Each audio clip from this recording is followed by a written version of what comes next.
Today, we will have a brief introduction of the new Growatt 3-phase C&I battery-ready energy storage system installation. The core parts of the whole system are MID-XH KTL3XH battery-ready inverter and APX HV battery system. There are 8 models in the MID-XH series from 11 kilowatts to 30 kilowatts. The lithium battery we used in this video is APX HV battery system. APX battery uses the material of cobalt-free lithium iron phosphate to guarantee its excellent safety. Offering flexible capacity options for customers, each battery module is 5 kWh. A cluster of batteries supports 1 to 6 pieces. Up to 2 clusters of APX HV batteries can be connected in parallel in the C&I energy storage system, with a maximum capacity of 60 kWh and a maximum charge and discharge power of 30 kilowatts. Support remote firmware upgrade to save on-site maintenance fee. The whole system is easy installation with stacked modular design. When combined with an SYN box optional, the entire system has power backup function. The whole system supports double power supply function. An MID-15 KTL3XH inverter can provide 15 kilowatts full power AC output, plus 15 kilowatts full power battery charge capacity. Before installation, we need to prepare the required tools. The operating environment is so important that it will influence the lifespan of the MID-XH.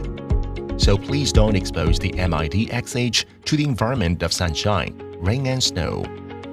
To ensure the machine can run properly and easy to operate, please provide adequate space for MID-XH.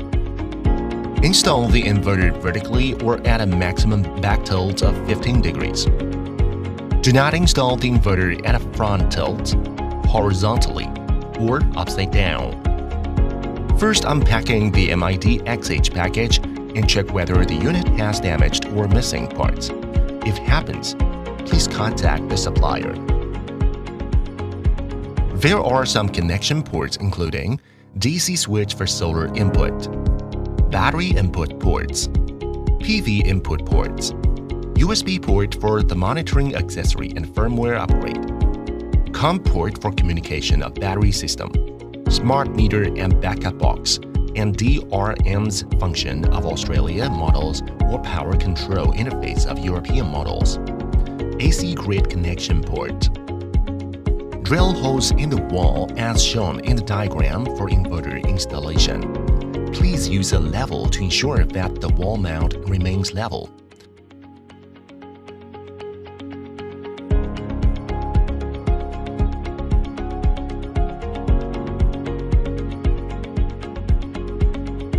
Due to the heavy weight of the inverter, 2 people will need to work together for installation. Notice: when drilling holes in the wall, avoid the water pipes and power cables. Please prepare the cables before the electrical connection. Notice: please make sure that all switches are off. For safety reason, no work should be done on energized electrical circuits. Do not use aluminum wires as the output cables. Make sure the PV switch is off. Clamp the OT terminal on the PE cable as shown in the figure.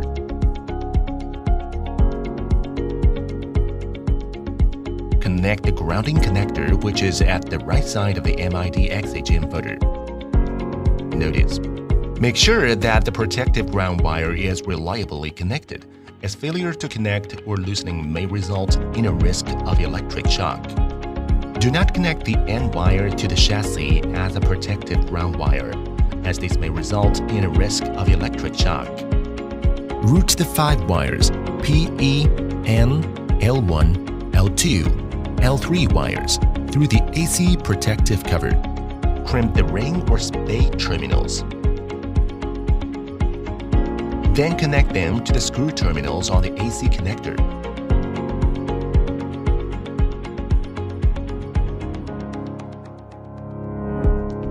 Secure the protective cover onto the inverter and tighten the screw on the protective cover. Notice: do not pass the crimped OT cable directly through the rubber liner, as this may damage the rubber liner.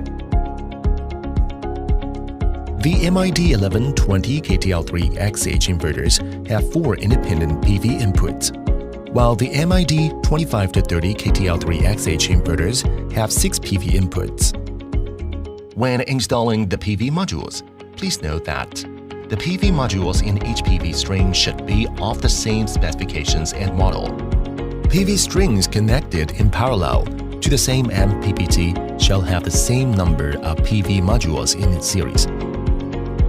Connect the DC wires to the positive and negative terminals as shown in the figure, leaving 8 to 10 millimeters of internal wire at the front of the PV connection cable. Insert the PV cable into the terminal and use the plier to press the terminal firmly and make sure that the cable cannot be unplugged.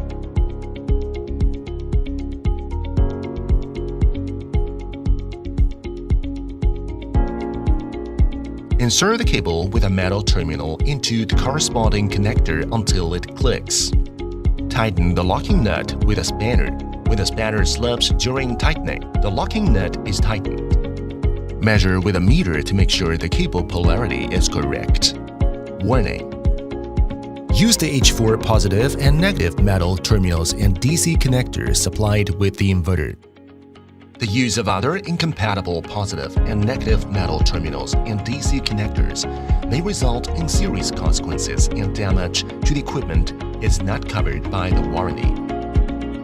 Notice: it is not recommended to use hard cables such as armored cables for DC input cables to avoid venting stress on the cables, which may cause poor contact with the terminals.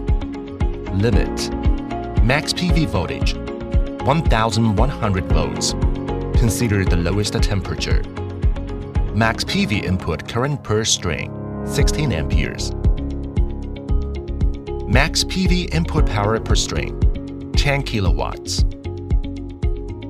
The MID-1130 KTL3XH 3-phase inverters feature 2 independent battery inputs.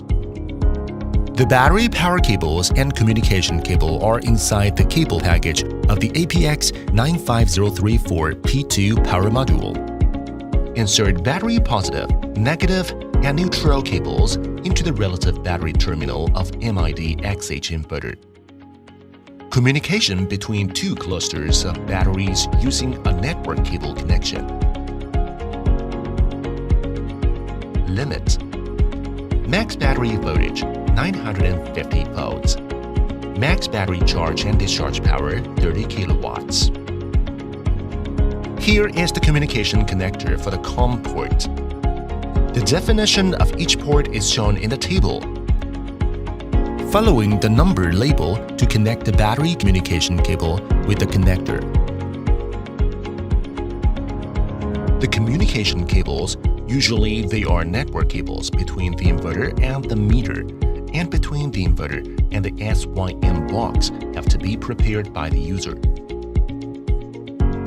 Cut off the 2 terminals of the network cable to reveal 8 cables, whose colors are shown in the picture.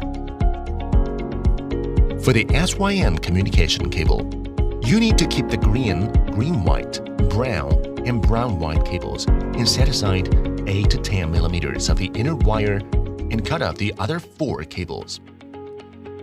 For the Growatt smart meter connection cable, you need to keep the blue-white and orange-white cables and set aside 8 to 10 millimeters of the inner wire and cut off the other 6 cables. Take out the red terminals from the inverter kit, put them on the wires, and use crimping pliers to press the terminals tightly to make sure the wires don't come off the terminals. Connect the communication cable from the Growatt smart meter and SYM box to the communication connector. Thread cables through a pressure screw, seal ring, thread a sleeve in sequence. Remove the cover from the terminal. Finally, connect the communication connector to the COM port of MID-XH inverter.